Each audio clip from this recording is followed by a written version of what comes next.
noticed the adjustments that you guys made going into that quarter, especially with the running game? Yeah, what you saw tonight was a game that required everybody. It required from the from the offense to the defense to the coaching staff, the entire thing, everything, because things at times in the first half looked pretty bleak.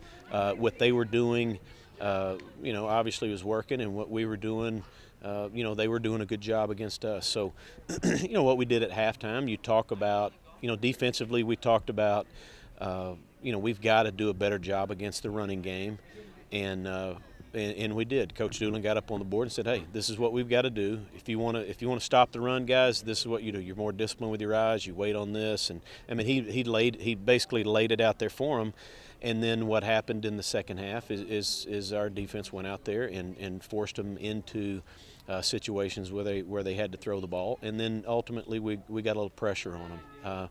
Offensively, our running game in the first half was terrible. It was non-existent.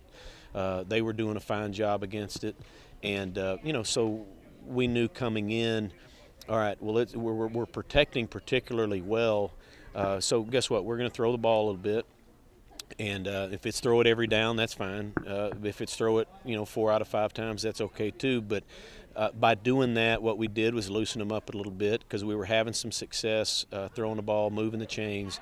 And then, ultimately, what happens on that is people, they've got to start, figuring out how to stop the pass, and then which takes their, some of their calls off of the run game, which they were doing a good job of in the first half. And then, you look up and now we're running the football, and it seems like, well, why in the world didn't we do that in the first half? Well, it takes, it's why it's a 4-quarter game. You go through some things, you make adjustments, they make adjustments, and then but I can sit here and talk about how things played out with scheme and all that, but the bottom line is our guys made plays. And 2 weeks ago when we were out here, our guys made plays, and in the second half our guys made, by and large, the routine plays that they needed to make, and that's why we end up winning the game. That game could have gone either way. We could have both won and lost the game, and we made some plays down the stretch. And I think the big play from DJ Fuller, catching the short pass and running down the field with that makes the difference, because you have to have, if you're going to win in the Southland Conference, you've got to have a big play every now and then. You have to. It's so hard to sustain offensive drives, up and down the field on people, and that was a very timely big play, and ultimately that's what put us over the top. Speaking of making plays, Keith Barnett returns an extra point for 2 points for your team. How big was that for him, and especially to see a senior making a play on his last game here? Oh, yeah. Well, you look at that play. That play in particular it seems like an insignificant play. It was the first touchdown of a game in the first quarter.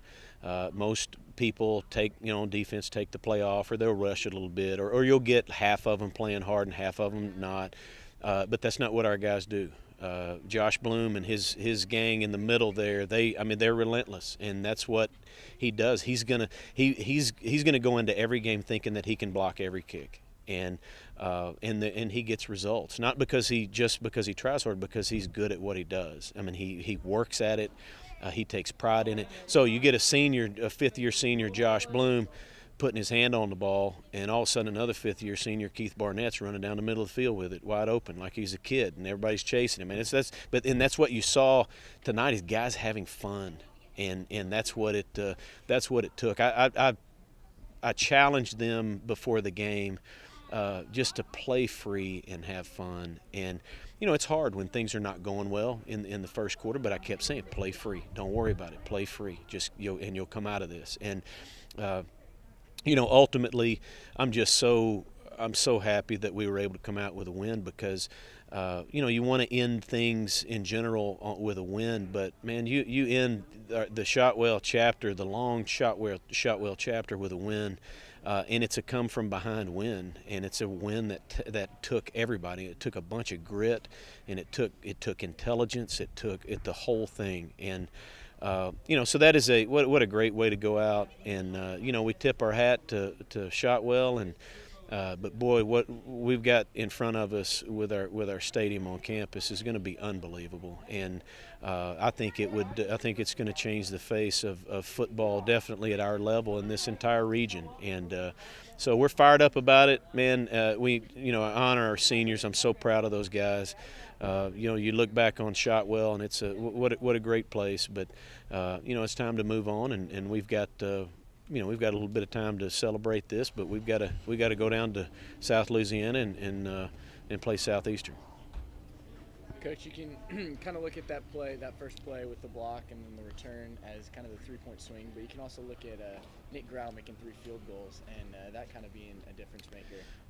What kind of role did that play? Oh, it's a big time deal. When you get around the 25-yard line and you've got a guy that's almost automatic. That's how it should be. But just lining up and kicking a field goal is not as easy as it looks. And Nick's good at what he does. And Hayden Brodowski he's a quality deep snapper, or in that case a short snapper that does a fine job. And you got Parker McKenzie, who is a holding machine. You can snap it anywhere, and he's going to put it down perfect. And so those 3 guys they've logged a lot of snaps together, and so it doesn't surprise me that he kicked 3 field goals.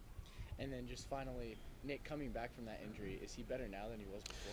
Well, I think at times he may be, because he knows now. Part of maturity is knowing your strengths and your weaknesses, and not trying to do too much. Stay in.